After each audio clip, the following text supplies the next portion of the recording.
Se abre la sesión pública para recibir como académico correspondiente al señor don Arnold Wolfgang Collado Álvarez, quien desde hace años fue nombrado, pero que hoy dará su conferencia de recepción para conmemorar el 50 aniversario, ¿no? El 25 aniversario de la Fundación de Juventudes Musicales.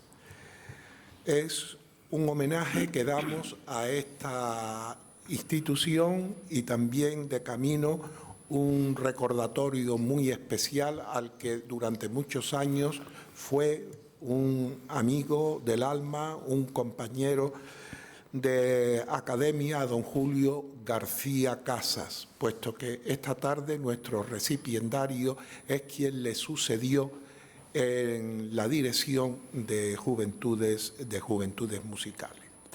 Y ya, sin otro particular, le cedo la palabra al ilustrísimo señor don Fernando Fernández, quien como secretario general de la Real Academia de Bellas Artes, pues dará lectura al acta de la elección.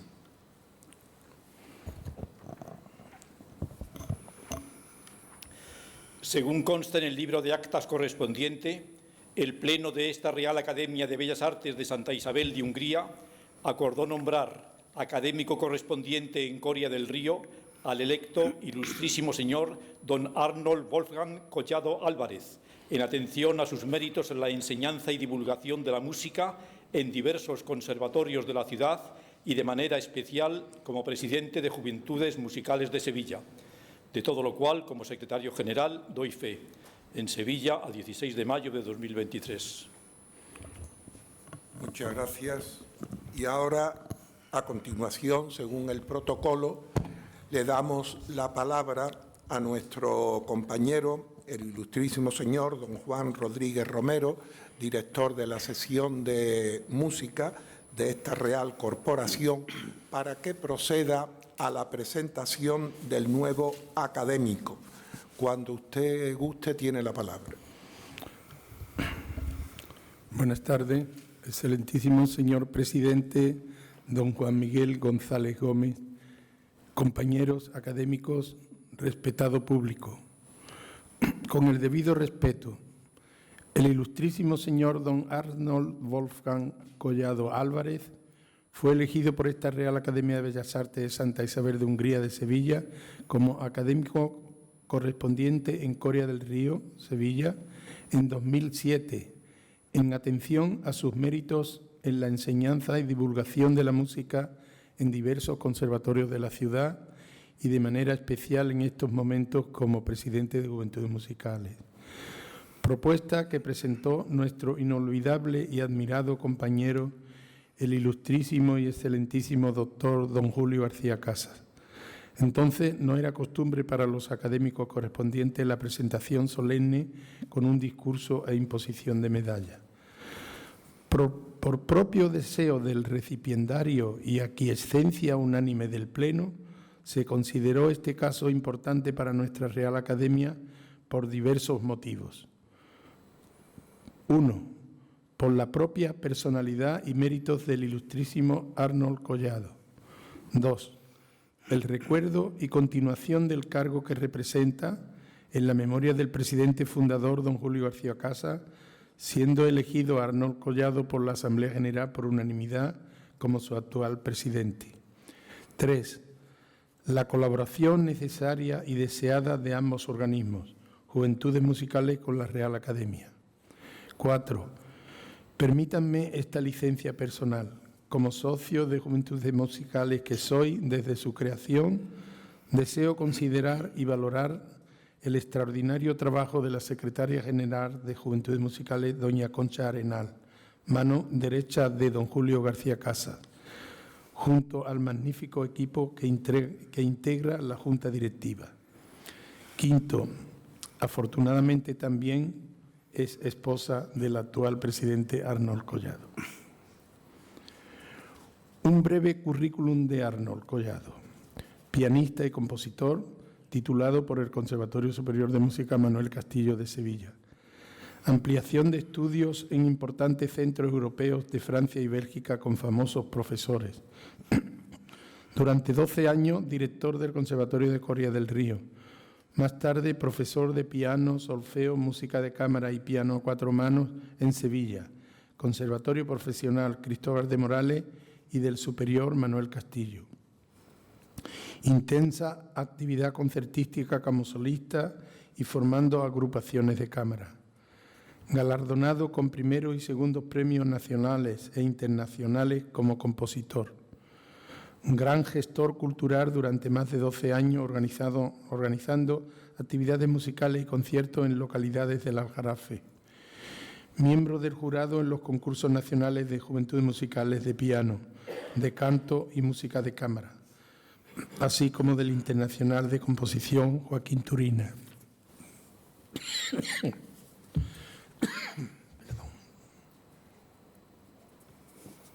Perdón. Querido Arnold, háblanos de juventudes musicales en tu discurso. Hoy eres acogido entre nosotros con la solemnidad que mereces, aceptando su compromiso de colaboración demostrado a lo largo de la historia de nuestras juventudes musicales. Bienvenido a esta tu casa. He dicho. Gracias. Bueno, pues ya tras agradecer a don Juan Rodríguez Romero sus acertadas palabras, le damos paso a nuestro recipiendario para que proceda a la lectura de su discurso de recepción titulado Juventudes Musicales de Sevilla, una mirada retrospectiva 1954-1970, cuando lo desee. Excelentísimo señor presidente, ilustrísimos señores académicos, queridos amigos y familiares, señoras y señores. Para mí, hoy es un día importante por varios motivos. En primer lugar, por tener la oportunidad de realizar en esta noble casa que me acogió generosamente en su seno como académico correspondiente la conferencia Juventudes Musicales de Sevilla, una mirada retrospectiva 1954-1970, donde analizaremos su génesis y estructura y la actividad llevada a cabo en esos 16 primeros años de vida. En segundo lugar, por la necesidad y la importancia de recuperar para la ciudad el patrimonio inmaterial, cultural y musical que supone la divulgación de la actividad desarrollada por esta institución sin ánimo de lucro, que pertenece a un movimiento de gran fuerza vital nacional e internacional como es el de las juventudes musicales. En tercer lugar, por abordar un tema que me apasiona y por poder profundizar, para propio conocimiento también, en la historia de la asociación a la que pertenezco desde hace 35 años. En este tiempo he ocupado diferentes cargos como vocal y vicepresidente en diferentes mandatos, tanto en Juventudes Musicales de Sevilla como en la Federación Territorial de Juventudes Musicales de Andalucía. Actualmente ocupo la presidencia de ambas instituciones. Y finalmente es un día significativo para mí por poder cumplir el compromiso personal de difusión que contraje con mi buen amigo Julio y que fue alma mater de la entidad desde su fundación en 1954. Tuve la suerte de compartir su amistad y admirar su capacidad de trabajo. Antes de entrar de lleno en la temática que nos ocupa, no quisiera dejar de agradecer a los académicos de número de la sección de música que me propusieron para ingresar en esta noble y longeva institución. Julio García Casas, José Manuel de Diego Rodríguez y Pilar Bilbao Iturburu.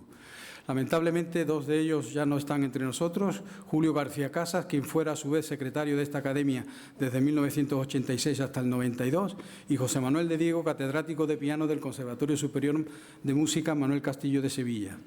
Mi agradecimiento igualmente a Pilar Bilbao, la que fuera mi maestra y modelo a seguir cuando realicé mis estudios superiores de piano en el Conservatorio Hispalense y que en estos momentos disfruta ya de su merecida jubilación. Agradecimiento que hago extensivo al Pleno de la Academia, que ratificó dicha propuesta, otorgándome el honor de pertenecer y compartir con todos los ilustres miembros de esta corporación la labor en defensa de la cultura en general y de la música en particular, para enriquecer y proteger el patrimonio intangible de nuestra localidad. Primera ciudad de la música, que nombrada en el año 2006 por la Organización de las Naciones Unidas para la Educación, la Ciencia y la Cultura, más conocida por sus siglas en inglés como UNESCO. Asimismo, agradezco al presidente García Casas, a los secretarios generales y a los miembros de las juntas directivas con los que he tenido el placer de charlar, que me hayan facilitado el trabajo en todo momento y que han compartido conmigo toda la información de la que disponían y que he ido recopilando para su inclusión en este estudio. Y por último, me gustaría dedicar este trabajo a la memoria de Julio García Casas, persona con un indudable carisma para todos los que le conocimos, con una capacidad intelectual y una memoria prodigiosas y un fino sentido del humor, y una persona que amó por encima de todo a la música, al piano y a Chopin, y del que aprendí con su actitud diaria el camino a seguir en mi labor de presidente de una entidad que él impulsó y mimó desde su creación. Y, por supuesto, también a mi mujer, Concha, la que siempre está a mi lado, pase lo que pase, soplen los vientos de donde vengan. Con esta conferencia de hoy pretendemos estudiar y rescatar la historia de esta asociación sevillana a través de su modelo de actividad musical y cultural, desarrollado fundamentalmente en la capital hispalense y puestas al servicio de un claro objetivo: el apoyo a los jóvenes intérpretes como sujeto primordial de su labor, el mantenimiento de una actividad concertística continua en el tiempo que permitió poder escuchar en la capital andaluza a los músicos jóvenes en gira más interesantes en esos años, muchos de los cuales con el paso del tiempo se consolidaron como verdaderos intérpretes en sus respectivas áreas, y la formación de los intereses culturales del público sevillano asistente a los conciertos. A esta actividad concertística habría que sumar las actividades formativas que, como veremos con más detalle más adelante, se realizaron dentro de la programación anual de la entidad. Desde esta perspectiva general, la interpretación se convierte en el eje principal a partir del cual difundir un modelo cultural de la música clásica. Si bien se abordaron tangencialmente otras disciplinas artísticas como la música popular, el jazz o el flamenco, la llamada música clásica oculta formó el tronco de la actividad principal de Juventudes Musicales de Sevilla. Consecuentemente, la investigación que realizamos se fundamenta en el estudio y catalogación de la documentación conservada en el Archivo de Juventudes Musicales, el cual recoge toda la actividad de forma detallada, así como lo aparecido en prensa junto con los programas de mano de los conciertos y de toda la actividad desarrollada desde sus inicios el 13 de noviembre de 1954, fecha del concierto inaugural.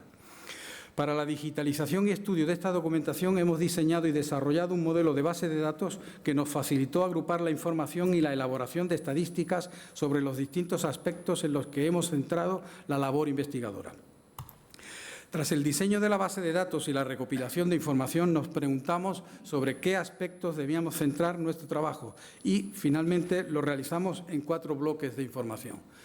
Recogimos información general, información musical, información social y información económica, que, como su propio nombre indica, hace referencia a cada uno de esos aspectos. Además, encontramos 3 tipos de actividades principales que desarrollaba Juventudes Musicales: actividades organizadas directamente por la entidad, actividades organizadas en colaboración con otra entidad y conciertos a los que se invitaba a los socios de Juventudes Musicales a asistir, sumando el cuerpo social de esta entidad al público asistente para garantizar una afluencia satisfactoria al evento. Antes de analizar los eventos programados por Juventudes Musicales, vamos a situar el contexto histórico musical de la España y de la Sevilla de finales del XIX y principios del XX. La España del XIX es una sociedad convulsa que se desarrolla en un periodo repleto de acontecimientos políticos relevantes. A finales de la centuria, salvo las regiones del norte y este de la península, nos encontramos con un país rural en el que se sientan las bases económicas y sociales de la España actual, refiriéndose a la España de los años 50. Musicalmente es una sociedad, la de finales del XIX, en la que la música con elementos nacionales diferenciadores estaba prácticamente ausente de nuestro país. El tono italianizante de las obras arrinconaba a los compositores españoles que no se sometían a la moda procedente de Italia. Como muy bien dijo Hutchins, el gusto italiano imperaba de tal modo en la España del siglo XIX que parecía condenada a la ineficacia toda inspiración genuina. En este marco histórico y social y musical se inicia el siglo XX con un pueblo que sufre los rigores de la inestabilidad social del siglo anterior y que afectó especialmente a la música. Como consecuencia de ello, el pueblo no frecuentó, cultivó ni profundizó en una cultura musical más enriquecedora, como así ocurrió en gran parte de Europa. Solo unos pocos tuvieron esta inquietud, incapaces de arrastrar a una mayoría que utilizaba la música como un bien de consumo y ocio sin mayores pretensiones.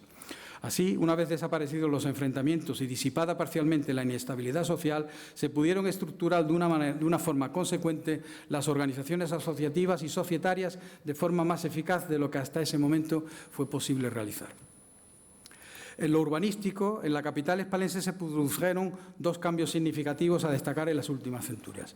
El primer cambio importante de la ciudad se produjo con la destrucción de la muralla que la rodeaba y que desde el siglo XVI las autoridades locales venían conservando y cuidando porque ayudaba a mantener al río Guadalquivir lejos de la ciudad cuando éste crecía por las lluvias.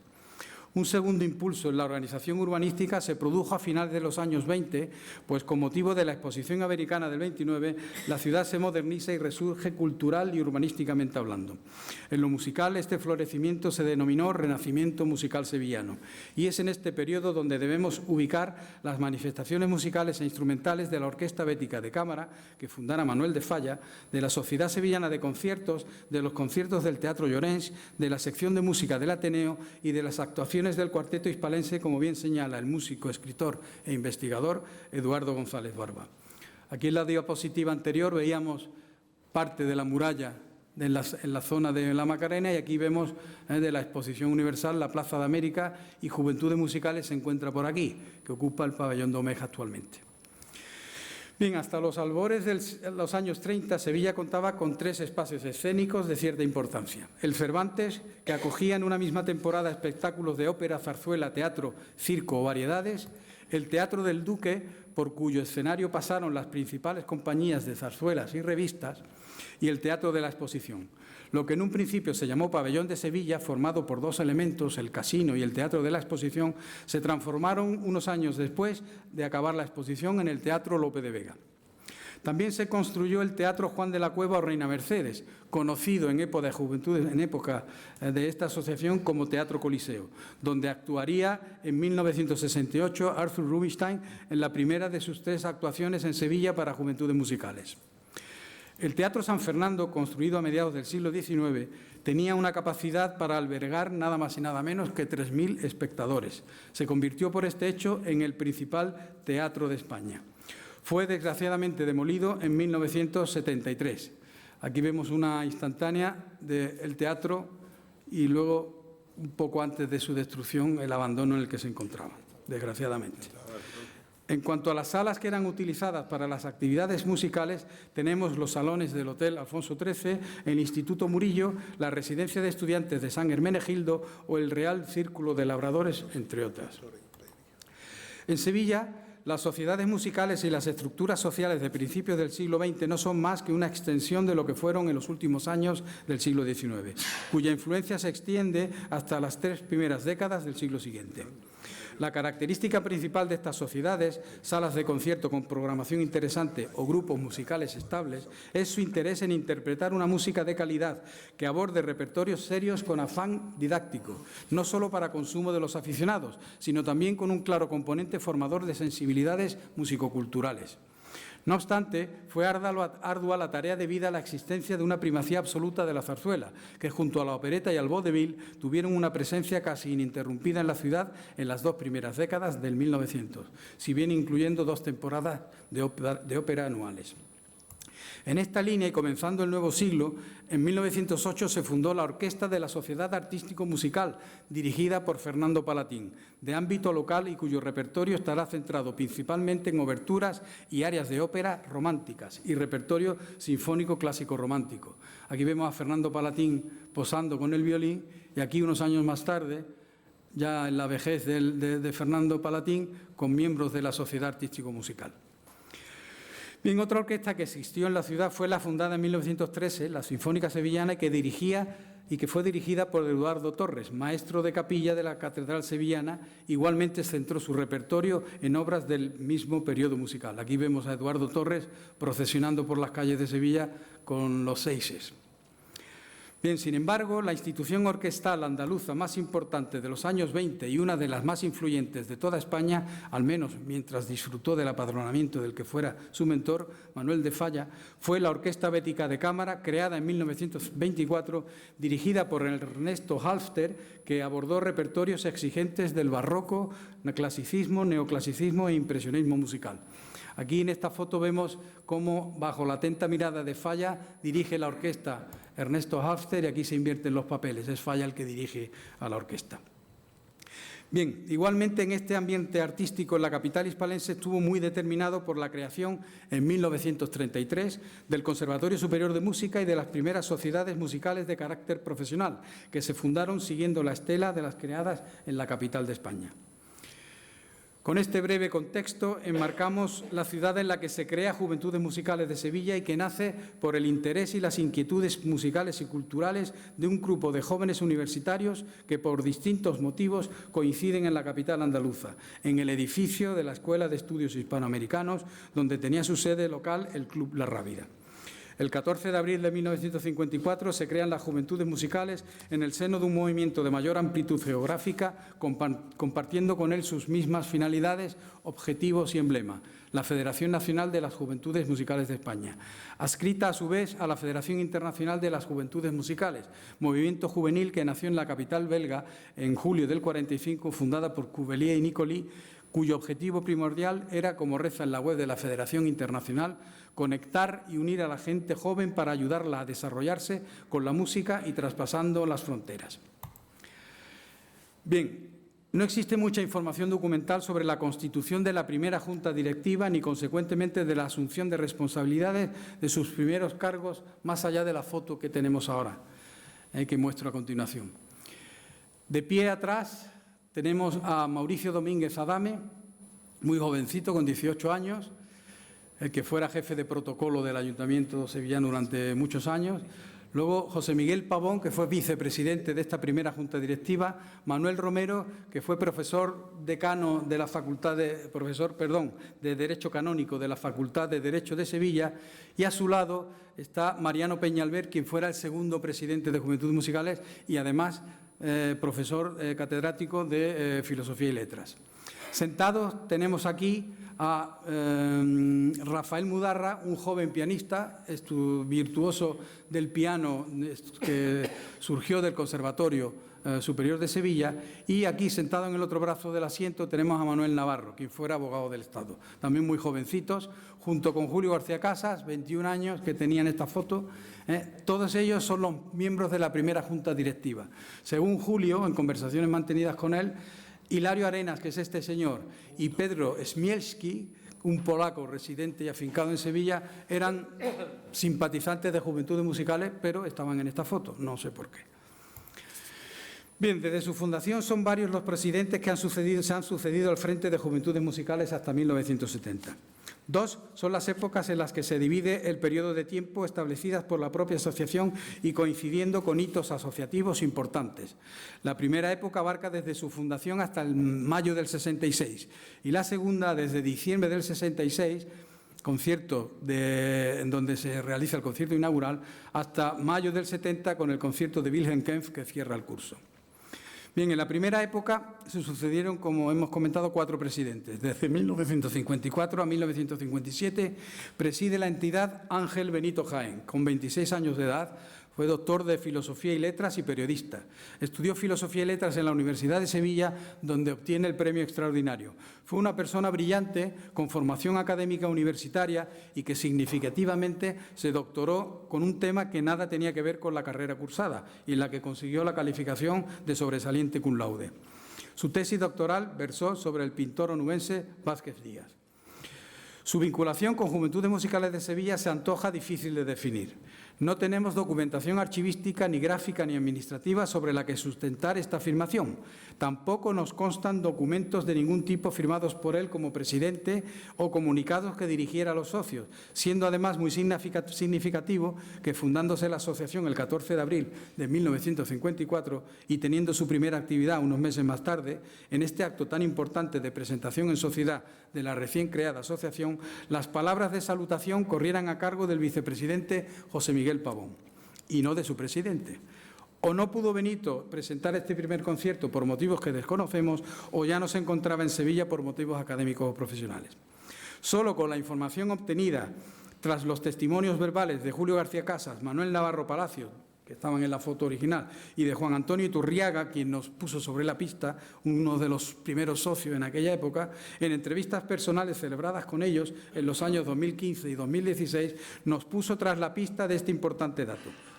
Bien es cierto que existen otros datos secundarios que ubican y hacen muy posible que Ángel Benito Jaén ocupara este cargo, el de presidente, el de primer presidente de Juventudes Musicales.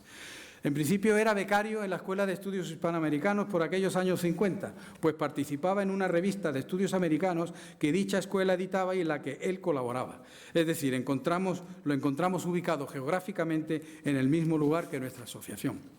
Y en segundo lugar, no podemos olvidar que la Escuela de Estudios Hispanoamericanos en un primer momento se crea dependiente de la Facultad de Filosofía y Letras de la Universidad de Sevilla, carrera que, como sabemos, cursó el señor Benito, y que su relación académica y muy posible relación personal con quien fuera el segundo presidente de Juventudes Musicales y que le sucedió en el cargo, Mariano Peñalver Simó, que fue catedrático de Filosofía y Letras, del que sí tenemos pruebas documentales de su nacimiento, le sitúan como responsable de la máxima Junta de Gobierno.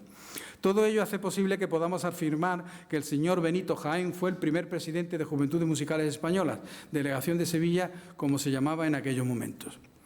Hay otros elementos que pudiéramos añadir a esta investigación, pero excedería un poco del tiempo del que disponemos en la conferencia de hoy, así que seguiremos adelante. El segundo presidente de Juventudes Musicales fue elegido en marzo de 1957, cuando contaba 27 años de edad. Se trata de Mariano Peñalver Simó, catedrático de Filosofía y Letras y rector constituyente de la Universidad de Cádiz en febrero del 84, y que estuvo al frente de la entidad hasta 1958. Le siguió como tercer presidente Julio García Casas, el más joven de todos, con 25 años, cuando fue elegido en la Asamblea de Socios de 30 de septiembre de 1958. Se mantuvo en el cargo hasta 1964, en su primer mandato. Desde finales del 64, el compositor Román Alís Flores se vio obligado, como vicepresidente, a asumir el cargo de principal responsabilidad, ya que tuvo que cesar en la presidencia efectiva García Casas, por, en sus propias palabras, obligaciones profesionales y por otras razones poderosísimas. Bien, la segunda época comienza con el segundo mandato de Julio García Casas, desde 1966 hasta 2016. Se inicia en diciembre del 66 y aún dura en 1970.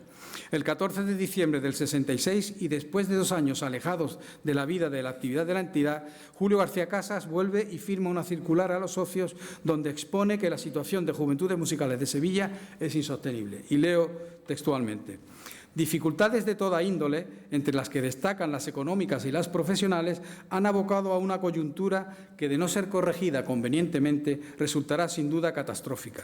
Son patentes la falta de socios, de medios económicos, de interés por la asociación y, por consiguiente, de conciertos y actos culturales. No es el momento de personalizar responsabilidades, pero sí es momento de poner remedio y mirar al futuro con optimismo. Después de esto, en la Asamblea General Extraordinaria de 28 de diciembre del 66, Julio García Casas es de nuevo elegido presidente, cargo del que nunca se le relevó hasta su fallecimiento el 11 de noviembre de 2016, resultando reelegido asamblea tras asamblea según iban terminando los mandatos. Nunca, desde entonces hasta 1970, jamás nadie le disputó la presidencia, que tengamos nosotros datos. Bien, con esto concluimos el recorrido por los presidentes y pasamos a analizar someramente las sedes y los edificios que ocupó Juventudes Musicales. El número de sedes ocupadas por esta asociación es realmente pequeño, dando cuenta de una estabilidad asociativa muy destacada en todos estos años. En 69 años de existencia desde su fundación, solo han ocupado 2 espacios: la Escuela de Estudios Hispanoamericanos y el Pabellón Domecq del Parque de María Luisa, recientemente renovado por otros 18 años más. La Escuela de Estudios Hispanoamericanos es la sede primera de Juventudes Musicales. Estaba situada en la calle Alfonso XII, número 12, hoy número 16. En un primer periodo se ubicó en una pequeña habitación a la derecha, según se entra por la puerta principal. Al cabo de unos años se trasladó sus oficinas a los bajos del edificio, local por aquel entonces del Club La Rábida. Aquí vemos esas primeras estancias y luego se trasladó a la parte de abajo, que es esta. Esta es la sede, esto es un pequeño salón que había ahí abajo y este es el salón de la escuela con el piano Gran Cola Yamaha, que hoy día está depositado, lo tenemos allí en el pabellón. En este caso pasó muchos años aquí. en la biblioteca de la Escuela de Estudios Hispanoamericanos. Bien, allí permaneció hasta 1996, en que Consuelo Varela Bueno, directora de las escuelas en aquellos años, comunicó a la asociación que debido a unas obras de reforma y acondicionamiento de los sótanos del edificio debían abandonar temporalmente la sede. En un principio se pensó en un traslado provisional y se reubicó la oficina y secretaría en unas dependencias de la planta superior del mismo edificio, pero finalmente se confirmó que no se volverían a ocupar los sótanos de la escuela, habilitados ya para otros fines desde la finalización de las obras de acondicionamiento, y fue necesario buscar otro emplazamiento. En este interín fue muy importante la ayuda de Manuel Navarro, precisamente, que ya era abogado del Estado, cuando cedió un espacio para poder ubicar todo el mobiliario, el material que tenía Juventudes Musicales antes del traslado. Bien. Por las magníficas gestiones realizadas por el entonces presidente Julio García Casas y gracias al apoyo y receptividad del concejal del Ayuntamiento de Sevilla, Alberto Jiménez Becerril, se otorgó una concesión por 20 años del pabellón Domecq en el Parque de María Luisa, cesión aprobada en pleno del Ayuntamiento y apoyada por toda la corporación municipal y que desde 1998 es la sede actual. El pabellón Domecq fue utilizado al finalizar la misma por la sección femenina de Falange, el Servicio de Meteorología Sevillano y finalmente por la Asociación Juvenil Musical. Bien, partiendo del estudio de las carpetas que contiene el Archivo de Juventudes Musicales de la actividad que organizó o participó, vemos que el número de actividades programadas asciende a un total de 569, divididas en 26 apartados siguientes, de los que destacaremos solamente los más importantes.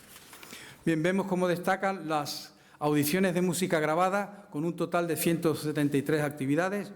Vemos conciertos con acompañamiento instrumental, fueron 44 actividades, en los que destacan los de canto y piano, con 39. Vemos también cómo los conciertos de música de cámara fueron una parte importante de la actividad, 51 conciertos, entre los que destacan los conciertos de violín y piano, que vemos que fueron 17, conciertos con orquesta de cámara, que fueron 4, 13 el concierto radiofónico, que fueron especiales y luego lo veremos por qué, y los conciertos de solista, que fueron 135, de los cuales 107 fueron exclusivamente conciertos de piano. Además de conferencias con ilustraciones, asistencia a congresos nacionales e internacionales, cursos, excursiones, fiestas, bailes, etcétera. Tenemos 52 conciertos en los que se invitó a los socios de Juventudes Musicales por otras entidades. Todo eso, junto con la obra del teatro y ensayo, que es una actividad peculiar, hace un total de 569 actividades en estos 16 años de actividad. Bien, vamos a analizar un poquito estas actividades más importantes. Las audiciones de música grabada o conciertos de música grabada, como en ocasiones se denominaron estas actividades, eran audiciones presentadas, comentadas y programadas para los socios cuya temática en ocasiones formaba un ciclo concreto en torno a un tema de especial interés. Utilizaban como material los discos de vinilo de que disponían en su discoteca y aquellas novedades discográficas cedidas por otras entidades como la Casa Americana, que siempre tenía las últimas novedades discográficas, y el material cedido por la Casa Damas. Estos eventos cumplían dos funciones. En primer lugar, la de resultar un espacio de formación musical tanto para los asociados propios como para los socios y amigos del Club La Rábida. Y en segundo lugar, la de completar la programación de conciertos en vivo con actividades en las que participaban directamente miembros de la Junta Directiva y estrechos colaboradores que presentaban y comentaban dichas audiciones discográficas. Destacan los 3 ciclos de audiciones estereofónicas en colaboración con la Casa Llorach Audio S.A., celebradas en la Escuela de Estudios Hispanoamericanos y en la Casa Pilatos. En el primer ciclo se contó con la colaboración del Centro Español de Nuevas Profesiones y en las 2 restantes con la colaboración y patrocinio de la Dirección General de Cultura Popular del Ministerio de Información y Turismo. Junto a estos ciclos de música grabada, a lo largo de estos primeros 16 años de andadura, se programaron otros ciclos bajo diferentes títulos y alrededor de temas diversos que trataban de profundizar en aspectos más específicamente escogidos. Destacan el ciclo de música italiana y contemporánea, el ciclo dedicado a la música concertante pianística, el ciclo dedicado a la ópera y, por destacar algunos más, el ciclo de la sinfonía o el ciclo de antología de la música española contemporánea. Sobresale por la importancia educativa de la temática tratada el llevado a cabo en el curso 61-62 y centrado en analizar las diferentes estructuras compositivas llamadas formas musicales. Todas estas iniciativas, como vemos, estaban dotadas de un fuerte compromiso educativo y formativo. Bien, 3 actividades se programaron en estos 16 primeros años de vida en el apartado de ballet. La primera de ellas en 1959, dedicada a la danza argentina. La segunda en 1967 y organizado junto con el Instituto de Cultura Hispánica a cargo de María Fuchs, bailarina argentina que ejecutó obras de su país, así como de Uruguay y Brasil. Y la tercera actividad que se llevó a cabo en un espacio escénico de mayor proyección e importancia, el Teatro Lope de Vega. Se presentó el 25 de abril del 70, patrocinada por el Banco Urquijo y con el Real Ballet de Cámara de Madrid como protagonista.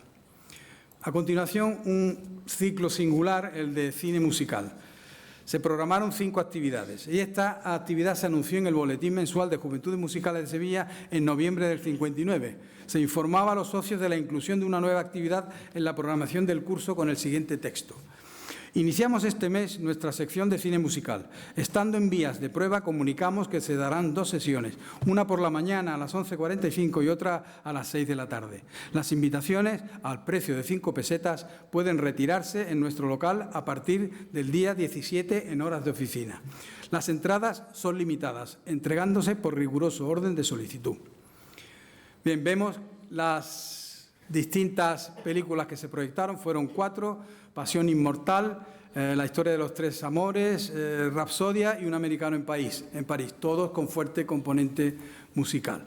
Vemos aquí en este cuadro pues que a pesar de que fueron 4 proyecciones, una de ellas se representó 2 veces, que fue Rapsodia, que fue en el 59 y en el 60.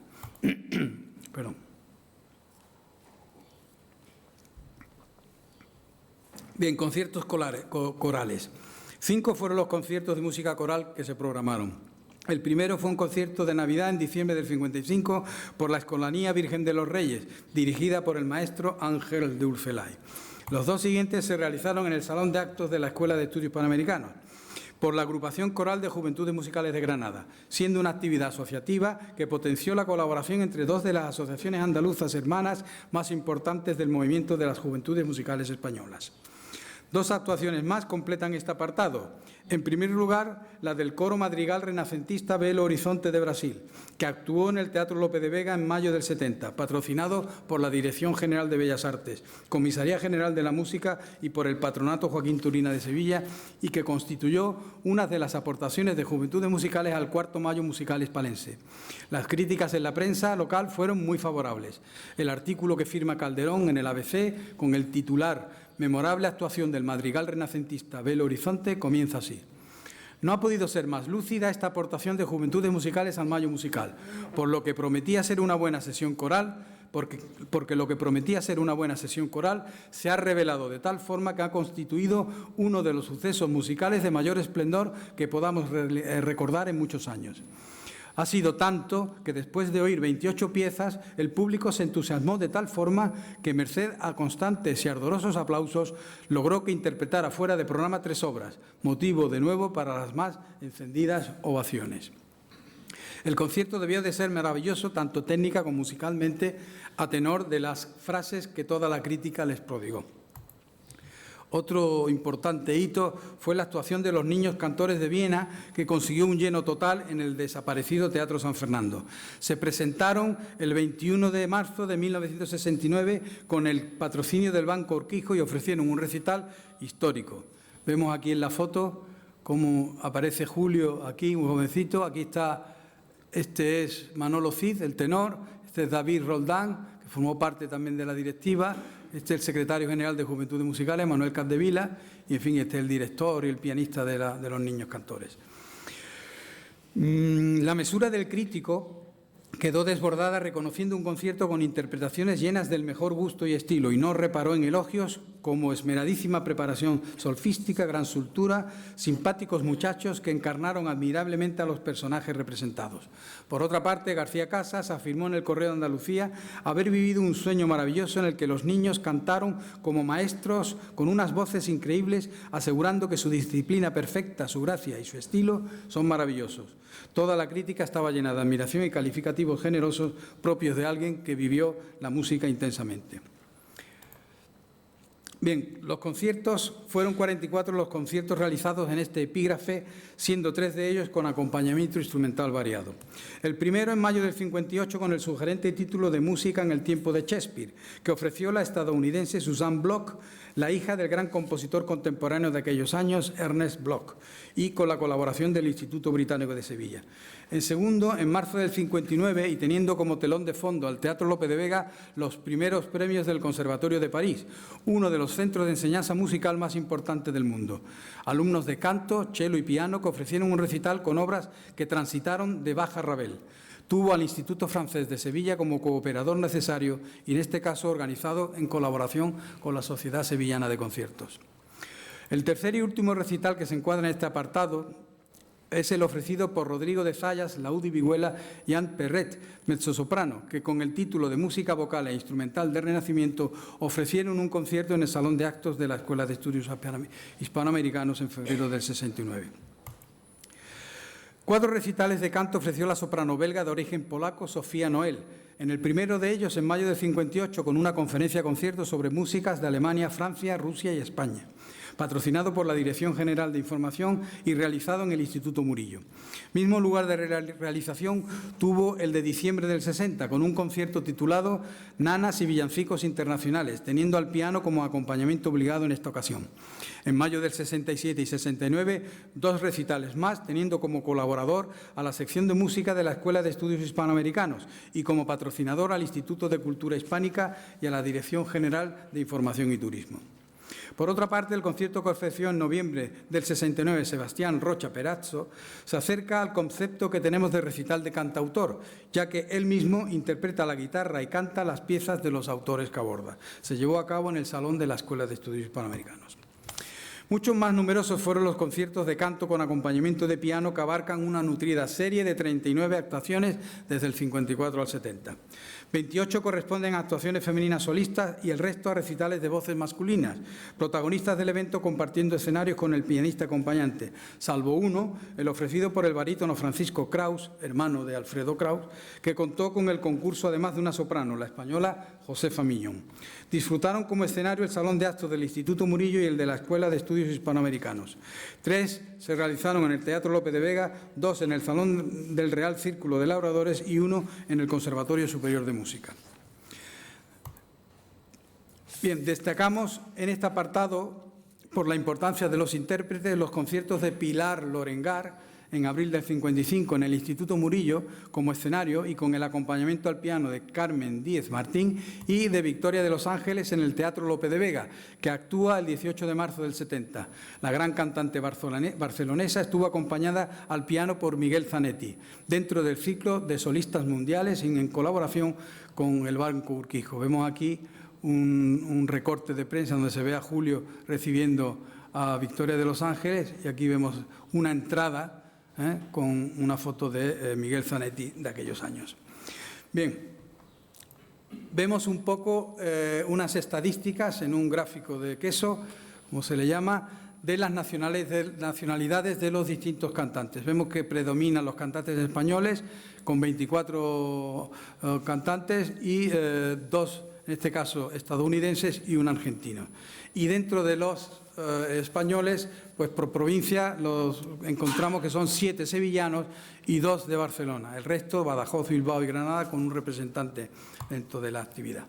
Bien, antes de entrar a valorar los conciertos de cámara, el siguiente apartado que queremos tratar, destacar los 2 conciertos de cante andaluzo flamenco que fueron impulsados por un miembro de la directiva muy activo en este campo, Ricardo Pachón Capitán, flamencólogo, músico arreglista, compositor y manager que fue al correr del tiempo el productor musical de Camarón de la Isla y de tantos otros nuevos flamencos. Fue además vicepresidente de Juventudes Musicales en el curso 59-60. Asimismo, destacar los 3 de jazz que se programaron en los años 59, 61 y 64.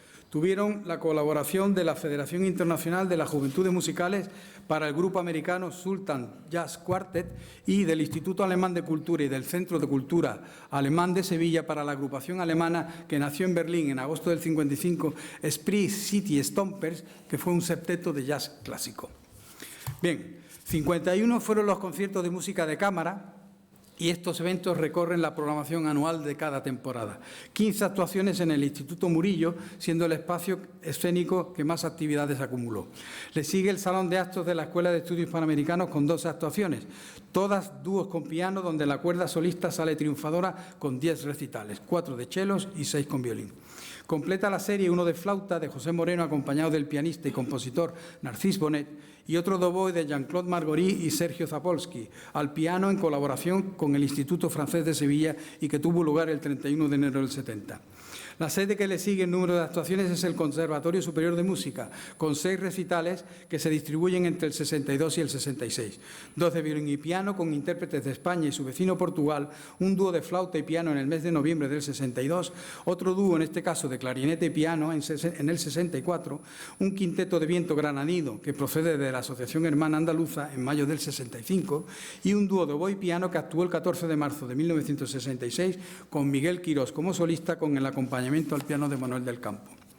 6 actuaciones más tuvieron lugar en el Teatro Lope de Vega, que con los patrocinadores habituales de la Dirección General de Información y del Patronato Musical de Música y con la colaboración del mismo patronato y de la Sociedad Sevillana de Conciertos, tuvieron lugar en este incomparable marco. Otros escenarios utilizados en estos años de actividad fueron el Real Círculo de Labradores, la Residencia de Estudiantes San Hermenegildo, el Patio Central de la Universidad y el Museo de Bellas Artes. También se llevaron a cabo 4 conciertos con orquesta de cámara. Orquesta de Cámara Musici Lucensis de Lucca, dirigida por el italiano Aldo Priamo en el 55, la Orquesta de Arco de Madrid en el 56, el Ensemble Instrumental André Colson en 1962 y la Orquesta de Cámara de Würzburg en 1963. Una sola actuación se programó con la Orquesta Ibérica de Madrid de Pulso y Púa y dirigida por Germán Lago. En esta instantánea vemos una dedicatoria del propio Germán Lago hecha al tesorero de las Juventudes Musicales Españolas. Bien, los conciertos radiofónicos fue una actividad, que tenía una estructura especial, en tanto que emisiones y grabaciones radiofónicas fueron a través de las conexiones internacionales. Pero dejemos a la propia asociación explicarlo. Juventudes Musicales, en colaboración con la Österreichische Rundfunk de Salzburgo y Radio Villa de Sevilla, tiene el gusto de ofrecer en grabación directa este acontecimiento internacional de la música, que cada agosto se celebra en Salzburgo y que reúne lo más grande y lo más selecto de los conjuntos e instrumentistas del mundo. De esto Juan sabe un poco. Hemos creído oportuno hacer la selección que programamos. Los asociados a Juventudes Musicales podrán disfrutar así a través de una audición perfecta del más grande y completo festival del mundo. Bien, además de las conferencias, conciertos, asistencia a congresos nacionales e internacionales, cursos, fiestas, baile y excursiones, los conciertos de solistas fueron los eventos más importantes que la Asociación sin ánimo de lucro Juventudes Musicales de Sevilla programó en estos casi 3 lustros de actividad ininterrumpida. No obstante, antes de entrar a valorar estas actividades, no quisiera pasar por alto una iniciativa que, si bien efímera, fue significativa y refleja las inquietudes culturales de este grupo de jóvenes brillantes y entusiastas que formaron el núcleo principal del cuerpo social de la entidad. Se llamaba Pequeño Teatro de Cámara y Ensayo. Solo una representación se realizó y se programó en el periodo de este estudio. Se celebró en el Instituto Murillo el domingo 10 de junio del 56. En la primera parte se representó El hombre de la flor en la boca, con decorado de Santiago del Campo, en versión y dirección de José Castellano. ¿Y dónde está la señal de la cruz?, pieza dramática en un acto de Eugenio Nil, con dirección de José Luis Tafur, en la segunda parte. Bien, entrando propiamente en los conciertos solistas, nos encontramos con recitales de distintas especialidades instrumentales. Conciertos de arpa fueron 7 los programados entre marzo del 62 y febrero del 69. La arpista madrileña María Rosa Calvo Manzano es la intérprete en 5 de los recitales programados. Cada 2 años acudió invitada a Sevilla utilizando 2 salas para este fin: el Salón de la Escuela de Estudios Hispanoamericanos y el Salón de Actos de la Casa Sindical. En febrero del 63, en la Residencia de Estudiantes de San Hermenegildo, organizado por la Asociación Dante Alighieri y Comatías de Sevilla, y en colaboración con Juventudes Musicales de Sevilla, la joven arpista italiana Giovanna Verda interpretó un programa lleno de bellezas, músicas de diáfana sencillez, lenguaje claro, que nos invitan a escucharlas con una sonrisa en los labios, como diría la crítica musical. Además de estas dos artistas, encontramos a la arpista francesa Gisèle Elbert, que actuó en el Conservatorio de Música el jueves 22 de abril de 1965 con un programa poco habitual de autores franceses. Bien, con el bandoneón como protagonista y la residencia de estudiantes San Hermenegildo, el domingo 20 de noviembre de 1960 actuó Alejandro Barletta. El concierto fue un éxito rotundo, ya que el programa, las obras interpretadas y el intérprete gustó al auditorio que llenaba la sala, que aplaudió a Alejandro con sinceras y prolongadas ovaciones. Bien, el 10 de diciembre de 1963, en el Hotel Madrid, Günther Rautberg, un austríaco que ofreció un recital de clavecín, instrumento poco común como solista en las salas sevillanas, cuya sonoridad es tenue pero poética, agridulce y de claros oscuros edénicos, como dijo la prensa, y que, organizado por la Sociedad Sevillana de Conciertos, contó con la colaboración de Juventudes Musicales de Sevilla. Bien, 19 conciertos de guitarra fueron los organizados por Juventudes Musicales entre 1955 y 70. Solo 1954, 56 y 66 no tuvieron ninguna actividad de este tipo. Y destacan Renata Tarragó, con 3 actuaciones y en 3 escenarios distintos, el Teatro Lope de Vega, la Facultad de Filosofía y Letras y el Salón de Actos de la Casa Sindical. 2 actuaciones cada uno realizaron Narciso Yepes en 1955 y 58 y Regino Sainz de la Maza en 58 y 59 respectivamente, organizados por Juventudes Musicales, salvo recital de febrero del 59 de Sainz de la Maza, que lo fue por la Sociedad Sevillana de Conciertos, siendo el Instituto Murillo la sede de 3 de ellos y la Residencia de Estudiantes de San Hermenegildo la del realizado en el 59. 2 recitales más ofreció el argentino Ernesto Vitetti, teniendo como escenario el Salón de Actos de la Escuela de Estudios Hispanoamericanos. El 19 de febrero del 67 y patrocinado por la Dirección General de Cultura Popular del Ministerio de Información y Turismo, y el 6 de diciembre del 68 en colaboración con el Banco Urquijo de Sevilla, el mismo patrocinador que el anterior. Bien, uno de los apartados más numerosos, con 107 actividades, es el que aglutina los conciertos y recitales de piano solo. Tanto peso ha tenido el piano en los conciertos organizados por Juventudes Musicales de Sevilla que más de una tercera parte de su actividad tienen al piano como protagonista. Así, el primer concierto de inauguración de la actividad de la asociación fue un concierto de piano a cargo del alicantino Gonzalo Soriano, que el 13 de noviembre de 1954 ofreció en el Lope de Vega un programa con obras de Bach, Mozart, Schumann, Rodrigo Asensio, Mompou y Ravel. De todos los pianistas que actuaron en Juventudes Musicales, 5 nombres sobresalen por encima del resto, aun a riesgo de ser injustos. Los españoles Esteban Sánchez, que actuó en 9 ocasiones en Sevilla, Joaquín Achúcarro en el 59, José Iturbi, con 2 conciertos en el 69, y el alemán Wilhelm Kempf en 1970. El polaco Arthur Rubinstein, que vino a Sevilla de la mano de Juventudes Musicales en 3 ocasiones, en 1968, 73 y 75. Lo tenemos también presente aquí en las capturas. Vemos esta foto abajo en la que se ve a un Juan muy jovencito acompañando al maestro y, en este caso, en su recepción en el aeropuerto de Sevilla cuando llegó con Julio aquí acompañándole. Muy bien. Sin embargo, otros muchos intérpretes que no podemos abarcar son de gran valor artístico, actuaron en Juventudes Musicales de Sevilla a lo largo de estos años. Valentina Kamenikova, Manuel Carra, Luis Izquierdo, Leopoldo Querol, José Tordesillas, Joaquín Parra y un largo etcétera. Por lo que toda la selección previa podría resultar, como hemos dicho, injusta. Bien, para ir terminando, vamos a ver en cifras la actividad de Juventudes Musicales. Vemos cómo de los inicios de curso tenemos que 7 cursos empiezan en octubre, 4 en septiembre y 4 en noviembre. De los eventos programados vemos como la primera actividad que destaca es la de las audiciones de conciertos de música grabada con 186 actuaciones. En segundo lugar, los conciertos solistas con 135 y de música de cámara en tercer lugar con 102. El resto se distribuye por otras actividades. Bien, vemos la nacionalidad de los intérpretes, entre las que destacan las españolas, lógicamente, con un 30%, pero luego también tenemos un 8% de músicos alemanes y un 9% de músicos estadounidenses. Bien, por continente, evidentemente, en Europa destacan por la proximidad el número de músicos, sin embargo no es desdeñable tampoco con un 11% los que proceden del otro lado del charco, de Sudamérica y Norteamérica.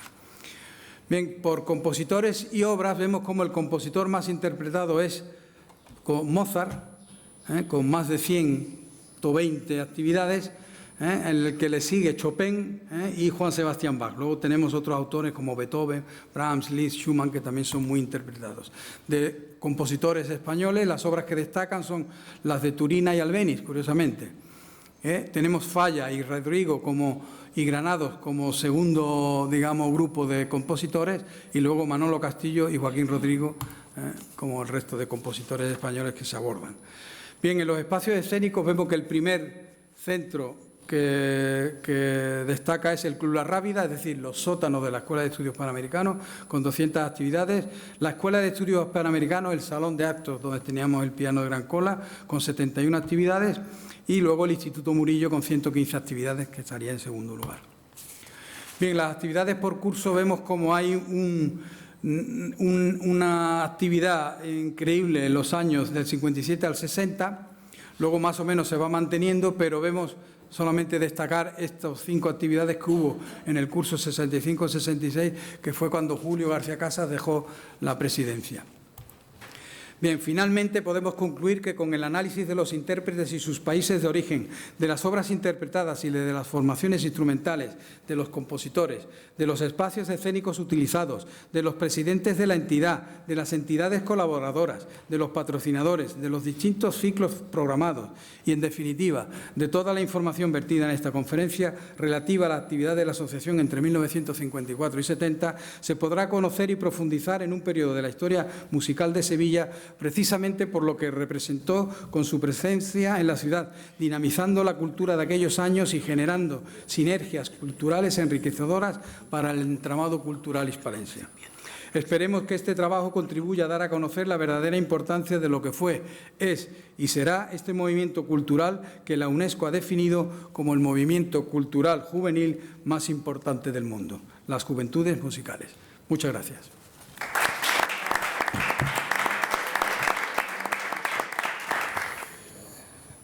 Damos nuestra más sincera felicitación a don Arnaldo Collado Álvarez por esta intensa y acertada síntesis que ha hecho sobre la historia y la actividad de las juventudes musicales en la ciudad de Sevilla, donde he podido vivir muy directamente y de forma muy personal, y ello habla ya de mis muchos años, el que haya disfrutado viendo en las ilustraciones a muchos amigos, a muchos conocidos que hemos realizado nuestra andadura profesional en la Universidad de Sevilla y en esta Real Casa de la Academia de Bellas Artes de Sevilla. Quisiera también, cómo no, siguiendo el ritual de este tipo de actos, pedir por favor a don Arnaldo que se acerque al estrado para imponerle la medalla de la corporación.